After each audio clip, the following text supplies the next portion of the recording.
Caroline, I have two questions on far-left violence. Sure. The first one, the president said yesterday that the bullet hit Charlie, but it was aimed at every one of us.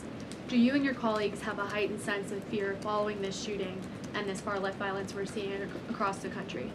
I certainly think there's a heightened sense of awareness by conservatives across the country, by all of us here at the White House. Again, as I said to Monica, many of us were personal friends with Charlie and had involvement with Turning Point before we came and served our government in this way. So certainly it's a very shocking incident, and I think, it's very unfortunate that those of us who work in this movement have to think about violence just for speaking our minds and for supporting President Trump.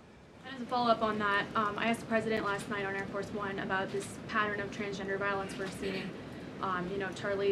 Charlie's killer lived with his boyfriend who identifies as transgender, and then we had the Annunciation shooting, the Covenant shooting, all of these incidents.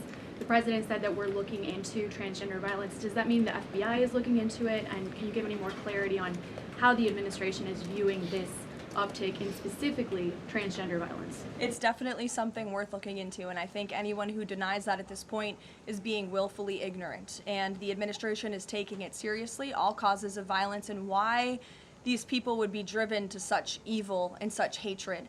And there's probably many answers to that question, but the administration is really focused on all of them. For individual investigations and cases, of course, the FBI and the Department of Justice are leading those. But as for this overall violence and domestic terrorism that we're seeing, the White House and the president's policy team will be leading the charge, and that really begins with designating Antifa as a domestic terrorist organization. And I can assure you there will be additional actions to come. Sure, in the pink. Thanks, Caroline. Liz Landers with PBS NewsHour. I just wanted to follow up quickly on something that the president had said yesterday. So we heard from Erica Kirk. She said she forgives the man who shot and killed her husband. And then right after that, we heard from the president who said, I hate my opponent and I don't want the best for them. How does that square with bringing down the temperature of political violence in this country? And then, if I could, I had a follow-up on Venezuela, too. Look, the president is authentically himself.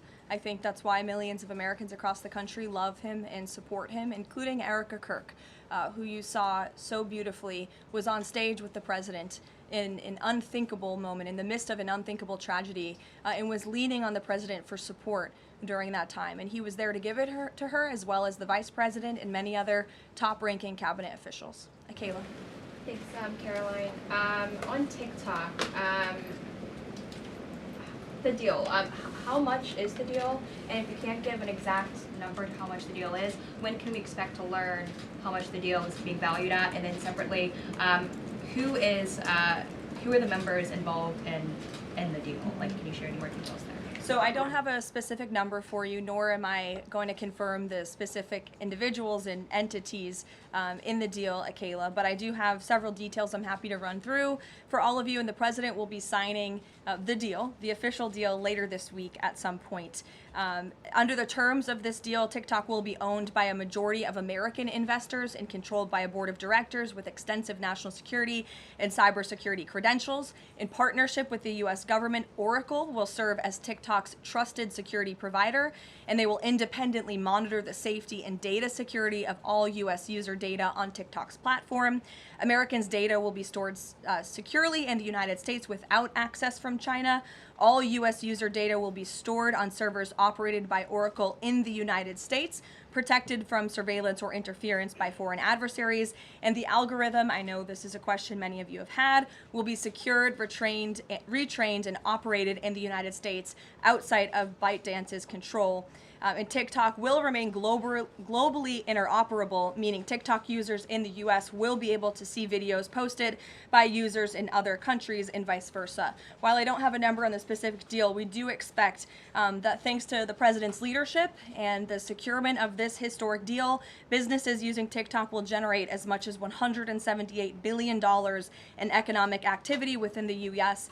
over the next 4 years. So this is great news, not just for the millions of American youth who use TikTok. Their data will be safe and secure with this new deal. They'll continue to use this very fun app.